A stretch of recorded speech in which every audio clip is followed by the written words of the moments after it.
Good news, everyone. We've got another episode about Slice and Dice coming at you today. I'm going to try a different style of recording and see how it works out here. I did this run last night and I'm doing the voiceover for it in the morning. It might not be as detailed, but I can focus on playing faster and thinking about the overall concepts. And today we're gonna do hero decay, and it might not necessarily be one that you would pick in this situation. Monster HP one is normally what you would go for, but someone requested some runs with some of the big stats, slightly sad curses, and I saw Hero Decay here and thought that my starting team would be strong enough to get out of the early game, and then after that, uh, you know I thought about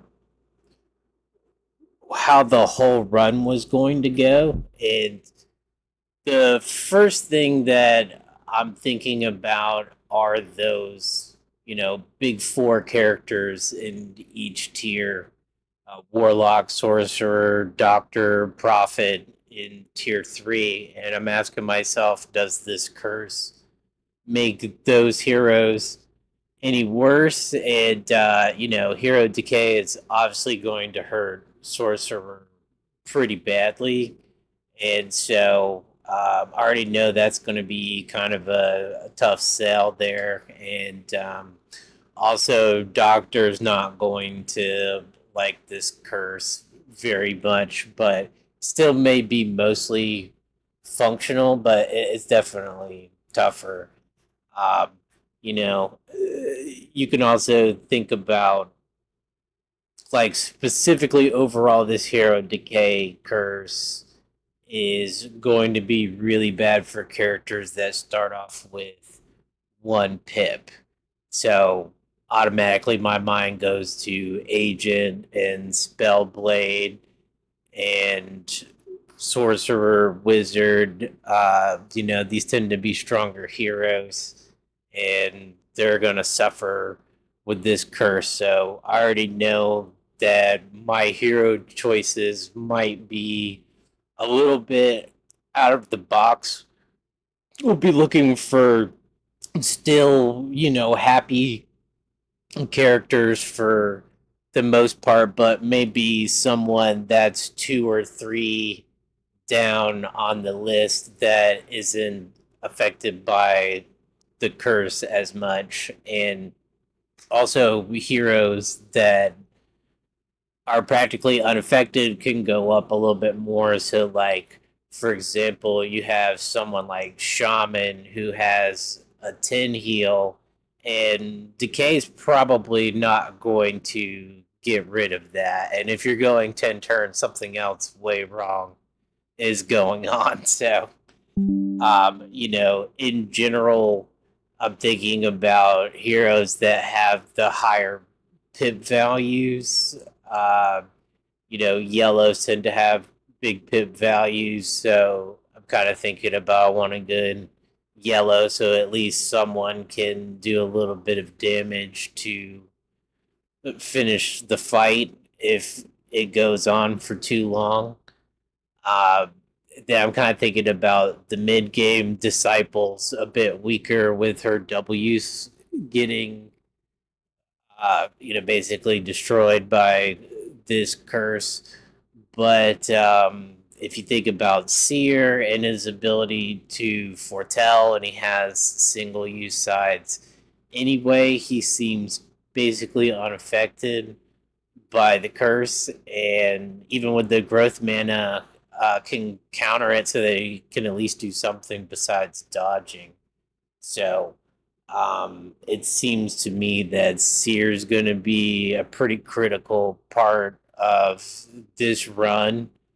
And most of the reds have twos, and then some of them have ones, and I'm going to avoid those reds as well. But I think anything that's at least whatever happy on the reds will be okay, since disciple's still a good choice anyway. I think you can get some decent value out of glow, but in general, I feel like the curse is going to affect her negatively, and I really want to get Seer in this run. So that's all sort of things that I'm thinking about before the run even starts, so that I have like a long-term plan. I know what to look out for. I thought about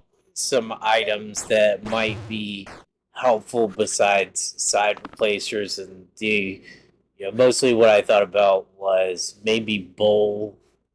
Um,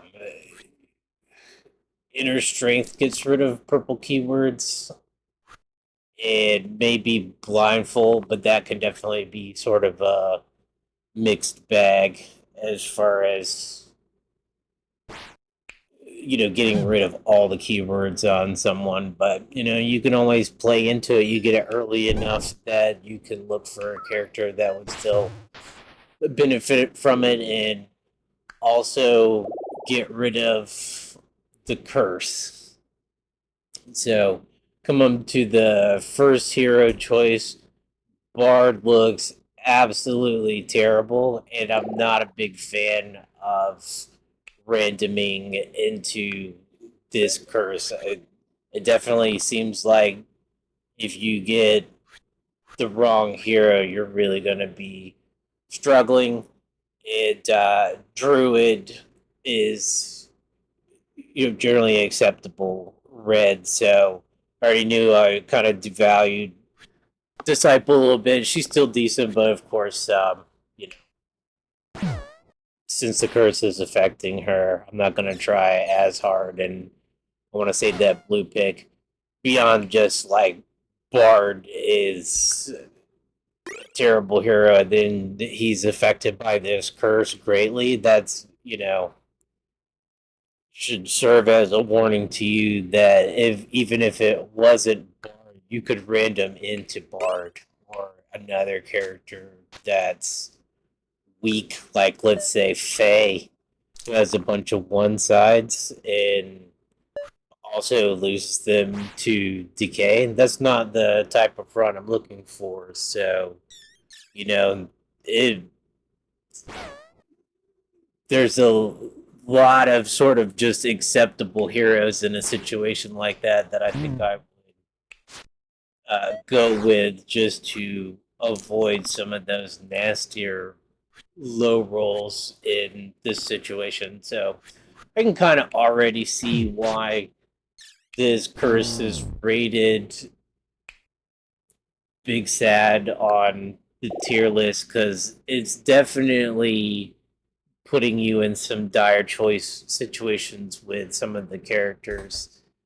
Yeah, like whether or not you can random is pretty tough. Like you see Ninja here, and I really want to get out of Scoundrel into a troll fight, since he only does one damage.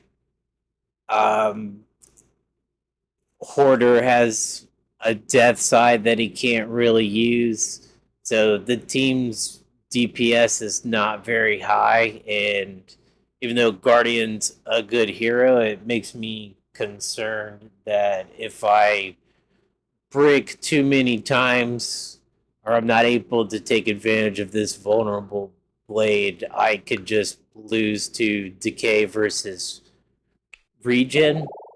And it's not something that I'd really thought about at the beginning. But now that I'm here, I can see that there's a threat. I need to pile in on the damage and even though Hoarder rolls an exert side, I still pick this up. I pick up the Cleave Blade and I try to make the most of this vulnerable blade dropping. And, now it's unlikely I'm going to do much damage on this turn until Order comes back, and Troll's going to get a regen off, but I'm going to try and, get a little damage, wait for Order to come back online, and then make a stand right there. It definitely needs to be sooner rather than later, and, hopefully if we can get him to low health, we can just get him to flee as well. So, um, you know, the micro decisions, you try and save those weaker sides and roll for the bigger sides if you can, and kind of leave that as like a bank for yourself in the future if you need to roll down for some reason. You still have that side existing, kind of like with like if you were playing Jester for some god awful reason, you roll for the 3 side, and if you land on the single use at the end, okay, at least you made 1 mana. So it's kind of my general idea with the micro here is to try and rely on those bigger sides if you can early on. Go ahead and roll it. And like, let's say Druid has this growth shield, and she also has a growth blade that counters the curse. So anytime I'm rolling those sides, I'm definitely trying to see if they are valuable to go ahead and use them so that I can preserve myself some sides. Like if she had rolled a mana here, now that's a 1 mana side, and I would still use it to shield. So I would just be wasting that side, whereas the growth shield gets the job done, and I haven't lost anything for the turn. So that's one other strategy that you could think about under this curse. Growth counters it.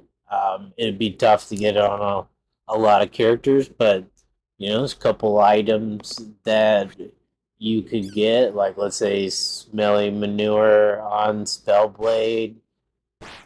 You're not experiencing the curse any worse than it already is with the decay. And now you have the Man and Blade sides that can be preserved throughout the fight, the most useful sides that she has in the first place. So, there's a few things. Removing keywords or growth era is also something that could counter this curse as well. So, you know, playing on normal mode, like I was suggesting in the first video that I ever made, it helps you have this sort of encyclopedia knowledge of what can counter a curse, and you can see all of these items and keywords, and the characters inside out, so you can sort of play the game in your head at the beginning of the fight. Once you've seen the curses, you can kind of play it out in your head. Of course, it never works out. You've got rolls and things like that, but you can have a pretty good general idea from the beginning if this is going to be a really tough curse, if the hero choices are going to be tough, if the item choices are going to be very important here. So, while I was talking, we got Seer, which is just insta pick. I already said that was going to be our main hope in the mid game, and now that we have them, I definitely feel a lot less pressure in this run. It feels like you could just keep Seer the whole run, and you might just be fine. So I'm definitely going to keep him as long as possible in this run. Um, Perhaps if we get Warlock offered to us, we could get rid of Seer, but I would definitely think twice about most other blues in this situation. It kind of feels like Weaver is not too negatively affected by the curse. He seems to function okay, but he also just has fights that he doesn't necessarily like so much as well. Like the hand, for example, his crush does 3 damage per hit, and he has to do it 4 times to eat through one of those savers. It's like a very poor damage range for him, where he's wasting damage on targets a lot of the time with crush. It can be just not as useful as miasma or blaze in that situation, but he is someone you could think about that's not devastated by the curse. He's still decent, does his job, and has his potential combos like Spark and Golden Cup and whatnot that you could use just to win the game. So I might even be looking for items like that on lower tiers like Golden Cup and saying, okay, cool, this opens up a Weaver combo down the line that I could potentially use if my choices are really bad. So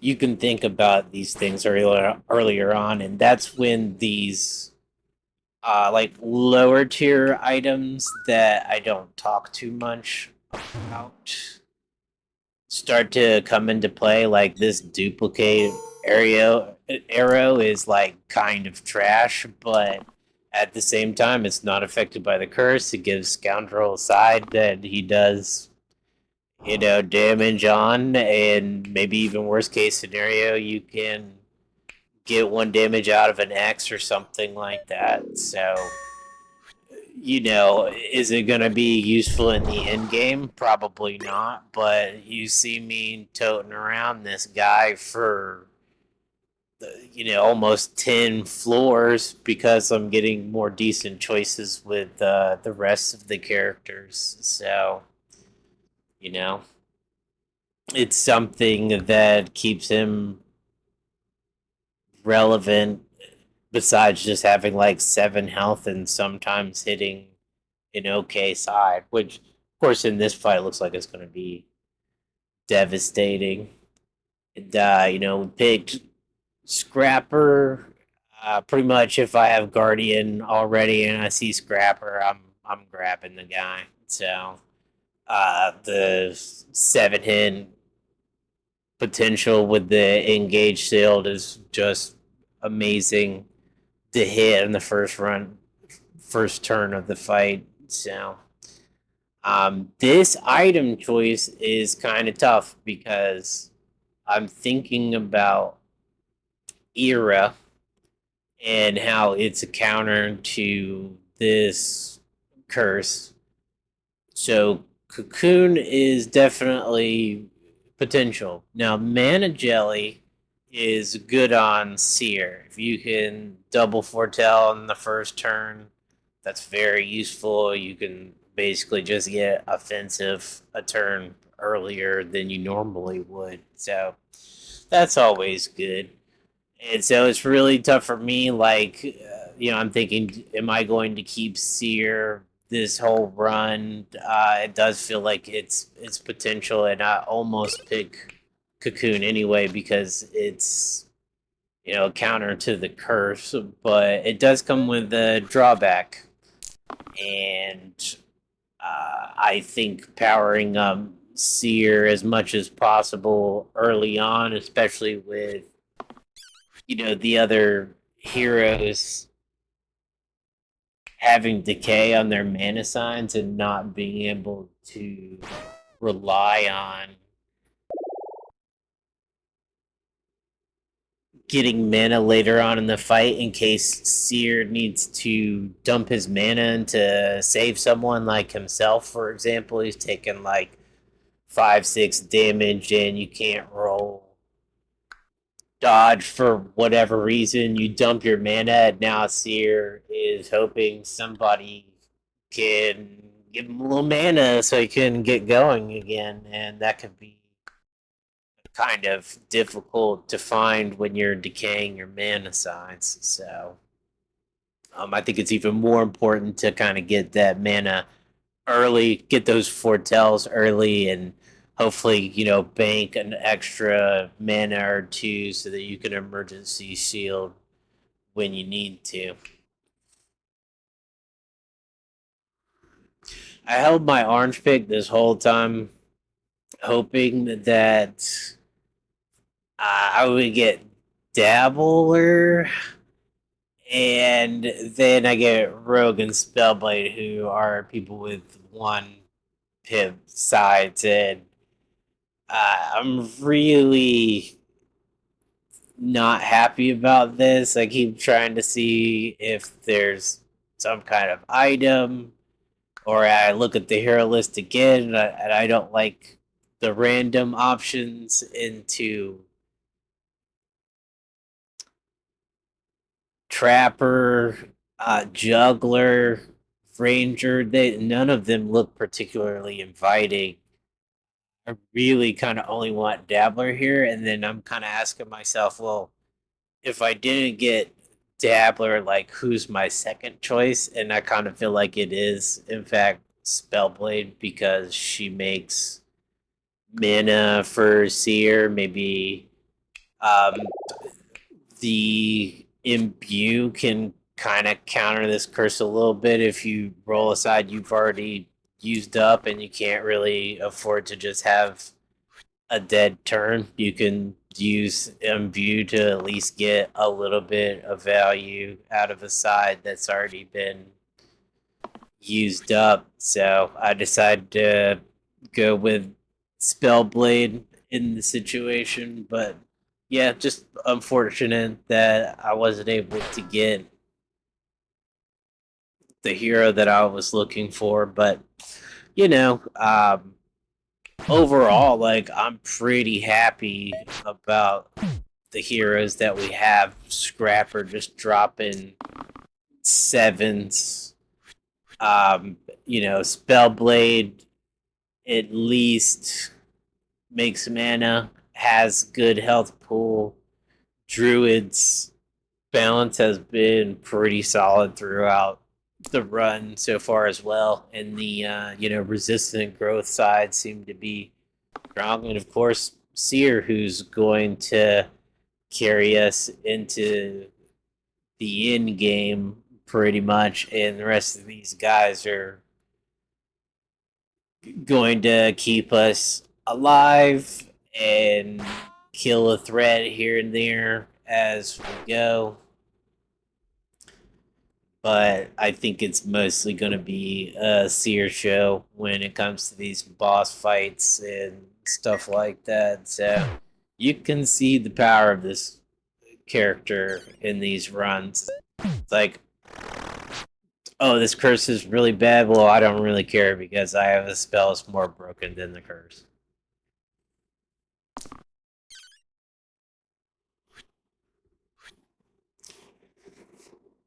So, thinking about the end game as far as, what orange do we want, what yellow do we want, or who are we like really trying to avoid?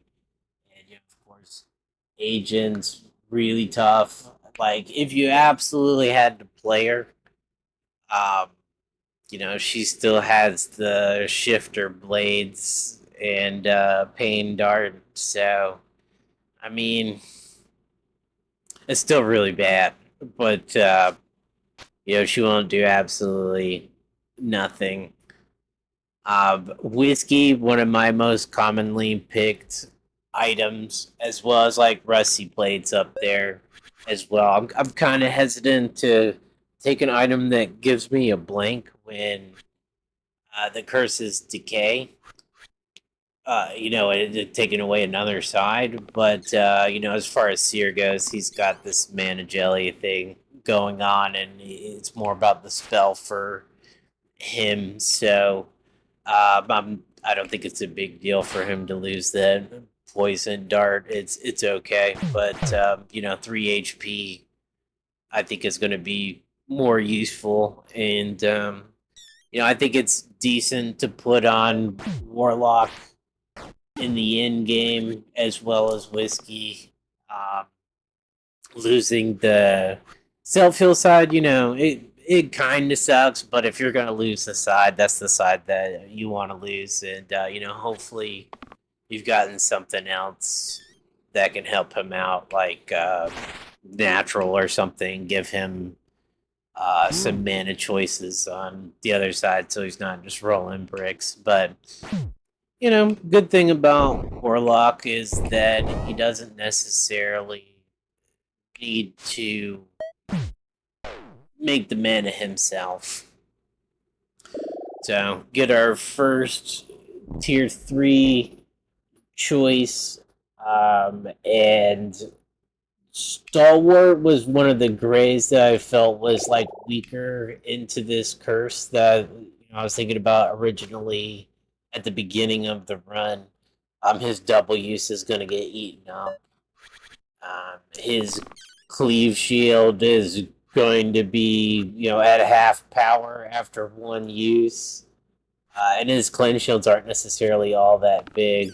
Whereas, like, if you have someone like Poet, you can always make more mana, make his shield bigger. So he feels like a decent choice in this situation. And then you have someone like Keeper who has the steel side and it starts as a 5, so you should get a few really solid turns out of that, and you can kind of manipulate it with burst and get double value as well. So both of these grade picks feel pretty strong. And then with Assassin, got some big sides. I was super worried about having to deal with an orange that's pretty screwed. Like Venom wouldn't be all that great here either necessarily, and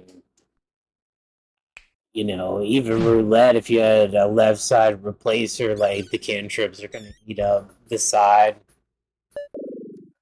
So yeah, just getting pickable orange was good here, and also I kind of didn't want that, so it felt like a pretty easy choice. Also, Assassin just has dodge that doesn't decay, so I think that side is more valuable as well. So, maybe there was a couple other characters that might have made that choice a bit more difficult, but yeah, you guys know I like Star Wars quite a bit, but I feel like he's weaker in this curse, so I'm not gonna play him when I have another good choice there. So, uh, in this fight with Lich, the main thing that I'm worried about is foretelling with Seer, and I'm just kind of taking out the skeletons with the other character, try to keep them at decent health and just kill out the skeletons. The longer that Lich delays the fight and I can get more foretells off, the more that the fight is just going to be over pretty soon. So need like 36 damage to kill Lid from first health because of the bone. Well, no, it's subtract 3 because they're gonna do the splinters. So 33 damage.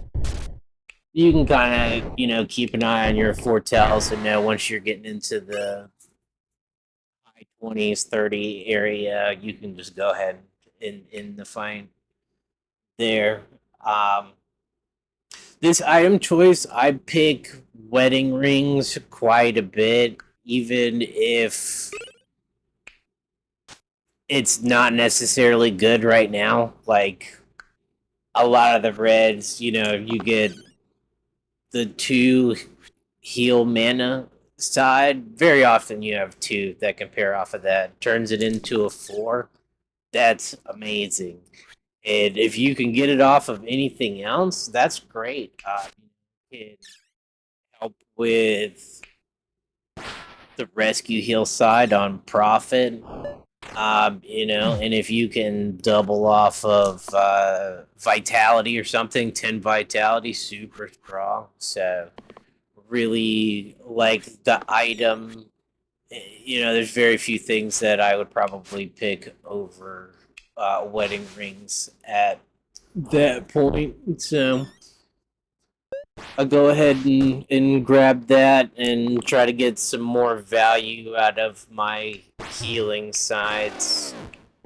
Here against the call in the spiker, I'm just gonna foretell until I have enough mana to kill the spiker, and I don't really have to worry too much. Like we've got really good defenses and like high HP on our characters. Here I see Shaman, so I'm definitely gonna go ahead and snag her here. Um, she's got the big sides that aren't affected, and she does have the downside of not making that much mana, but we have Seer to take care of the mana part.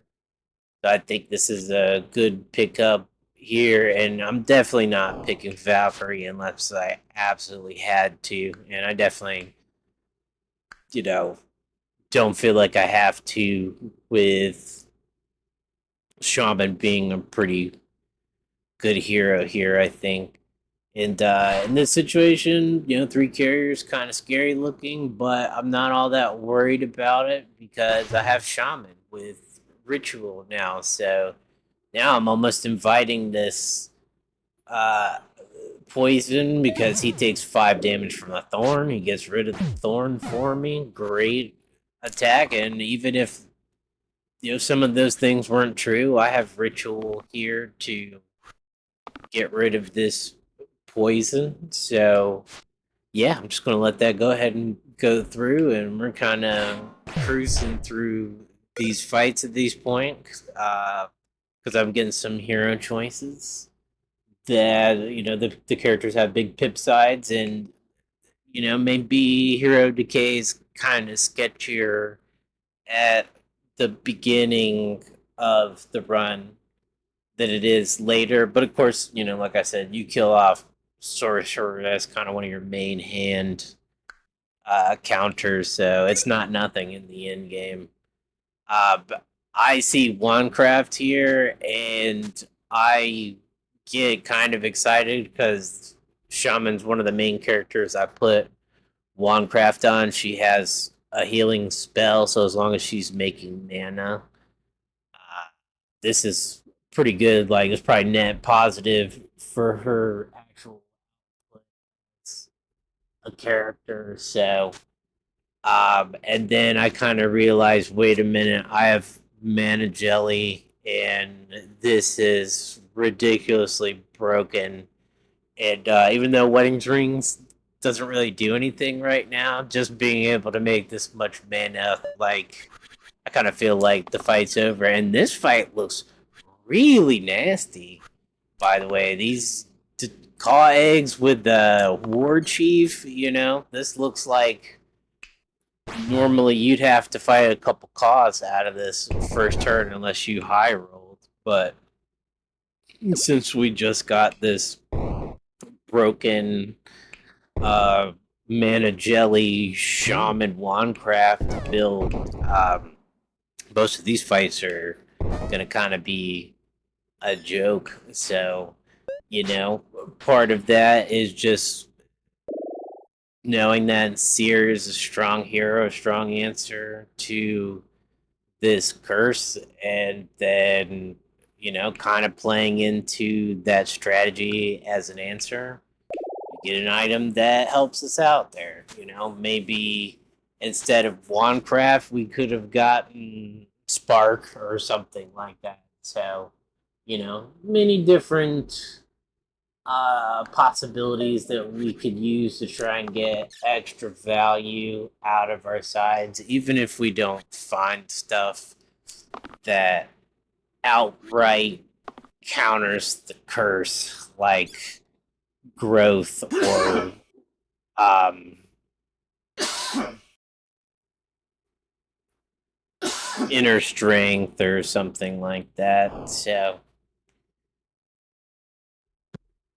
you know, there's like soft counters, I guess you could call it, with just going for characters that have big sides. And, you know, a lot of the curses sort of have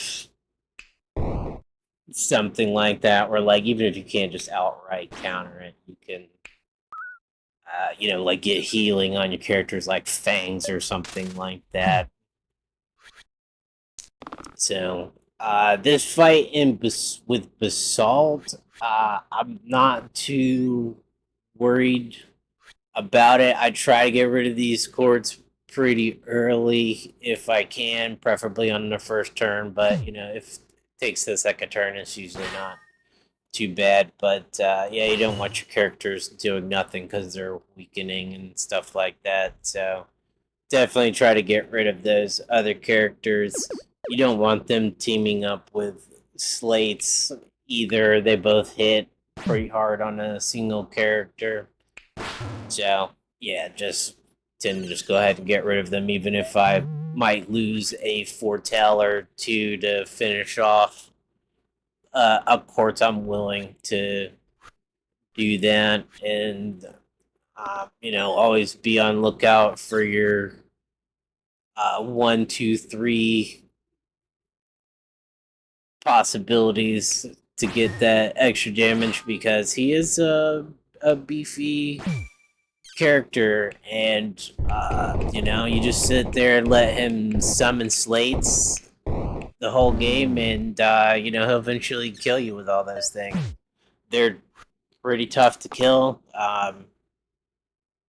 and especially with like not being able to do like multi attack here or anything like that. A lot of your options are, you know, not really possible. You can't really cantrip, you can't quad use or anything like that. You're kind of looking at Vine or just kill him the long way. So, you know, and the long way is 10 HP a piece. Kill shot. You could also maybe use kill shot, but you know, that'll get decayed as well. So it'll only be useful for so long. Now, Spark is normally so strong that you would pick it, but you have to be able to use it. And I don't see, like, I would be using it on Shaman, but Shaman has the cantrip Longcraft sides, and I don't really want to get rid of that. So I do see some value in Sickle. I mean, most of Assassin sides are 3s, so that's just a +1 to all very strong conditional damage. Um, this, you know, 2 dragon eggs can definitely be scary here, but I do see that I already have enough damage to kill one of them off of the initial roll, and so I'm not stressing it too much. But if you can't do damage, it could be pretty scary. Yeah, do I think this team could beat a dragon if we killed everything else? It's tough. Like the snipers in the back, that would be pretty rough to fight with a dragon. But this team is pretty strong. So maybe if Assassin got a couple good engage hits on these snipers, it's possible. So wouldn't necessarily have been an insta loss, but it would have been pretty rough. Shaman Wanecraft build with the mana jelly, maybe that overcomes it, but he does have a pretty high damage output, so I don't necessarily want to fight that fight if I don't have to.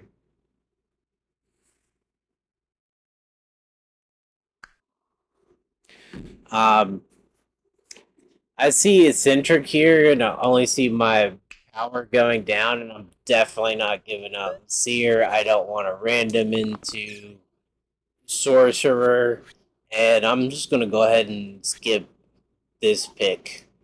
Um, I think a Scrapper and Seer are both heroes that you can take to the end if you have to, and yeah, so again, I kind of see why this curse is sort of high rated or low rated, whatever you want to say, with the big sad because it restricts your hero choices so much that you don't want a random, and I was much more willing to keep my tier 2 character than random into a bad tier 3 character. So it is something that you're going to have to be aware of. Of course, I'm not stressing it in this situation since I have sort of an ideal setup for Seer here. Someone giving him tons of mana at the beginning, and then he just foretells and wins. So, it's pretty much set. Egg basket's typically a terrible item unless you have like fairy dust or something like that. Otherwise, it's kind of trash. Like rarely is the left side going to be so strong that you don't want anything else. But copycat collar tends to be one of the stronger items in tier 9 anyway. So I just go ahead and take it. I know I can get cantrip off of it, bloodlust, duplicate, or not duplicate, but mana gain. There's all kinds of inspire. So very strong possibilities. We get the cantrip off of both of them. I'm gonna focus on the one that's weakening because that can kind of, uh, stop you from being able to get your extra attack in next turn. So I'd rather get rid of the one that's weakening us. But I'm not stressing the fight too much with the mana jelly set up, and we'll just foretell and go to the next turn, and should probably be fine either way. We get the mana to end the fight right here, and then the big one just to add insult to injury. Dragon is a great boss to have to fight here, especially with Seer. Um, Dragon has no defense against whatever combo that you can come up with. He doesn't have weaken, doesn't have ghostly pips. Uh, all he has is poison as far as the status effect goes, and we have shaman here with ritual, which basically just hard counters that. So if you got a little bit of cleanse, usually dragon can't do much, and you just focus on killing this caw as quickly as possible, and then you just whittle away at him. Um, you know, Barbarian was one of the yellows that I was considering. He's not normally the strongest hero in the yellow pool, but having the big pip sides and being less affected by the curse, I felt like he was more pickable than he might tend to be otherwise. Um, we've got the whiskey. We don't have to look after Warlock here, so he can have it.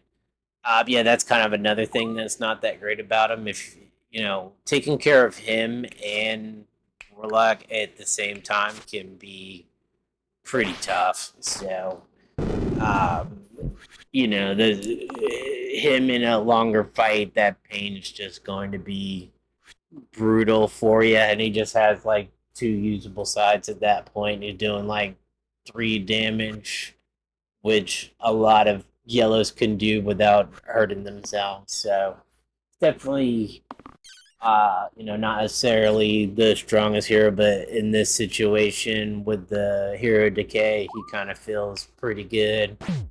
And mostly I'm just going to use ritual here and there so that I don't get torn up by poison damage too much. I'm not gonna lose a character for foretell, and just looking for something around 40 mana so that I can finish dragon off. But I'm not super worried about this fight in general. Like pretty much as soon as I saw him, I'm like, okay, yeah, I win. There's hardly anything this guy can do to take me out. So, now it's basically just time to clean up in the fight. I pick up that shield just as some insurance, but worst case scenario, just save Seer here, foretell again. I'd get like 10 mana, and that would be enough to kill everything on the screen. So, I already know that I'm well within the limit, and as long as I hit something, it'll be okay. So, I hope you learn something in this. If let me know if you prefer me to talk about what's going on in the screen a little bit more, but I wanted to talk about the general strategy and what I'm, kind of thinking about in my head. It's tough for me to do both at the same time, but maybe we'll do something where we like focus on the micro. But I kind of know that I wasn't necessarily 100% focusing on the micro in that run. Uh, you know, I can, like anyone can get lazy, and if I see a win on the next turn, instead of unlocking things and going back to the beginning of the turn just to get a little extra value out of a dice when I know Fortel wins the fight next turn, I'll just skip to the next turn.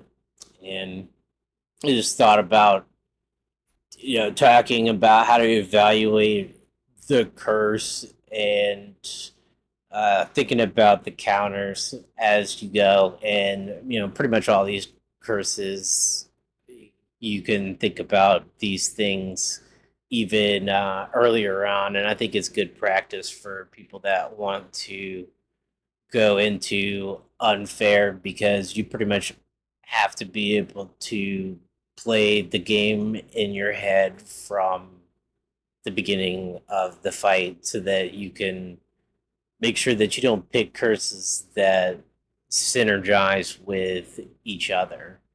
You can look at the tier list and it'll say something like Rise, Big Happy, and then Monster HP 1, Big Happy. And you're like, cool, I'm going to pick that. And then you have a nightmarish run where you're dying on floor 3 to Thorns or something. And you're like, I don't understand. Both of these curses are Big Happy. And it's like, yeah, they are, but they synergize and kill you. And you would know that if you knew like the negatives of Meddler on hard mode and not wanting to pick Monster HP 1 or Monster Shields or something like that. You don't want to combine it with Alloy, because even that extra bones that he summons is just really devastating. And bones are good because they do splinter damage to other things, but if you give them extra health, you're getting less value out of the only thing that sort of balances them at that level. So, something like Hero Decay or Top Bot Blank or something like that. These are curses that you have to think about the whole run from the beginning and what the answers to them are going to be. But I hope you learned something, and we'll go ahead and end the run right here and not talk about all the curses again. All right, guys, have a good day.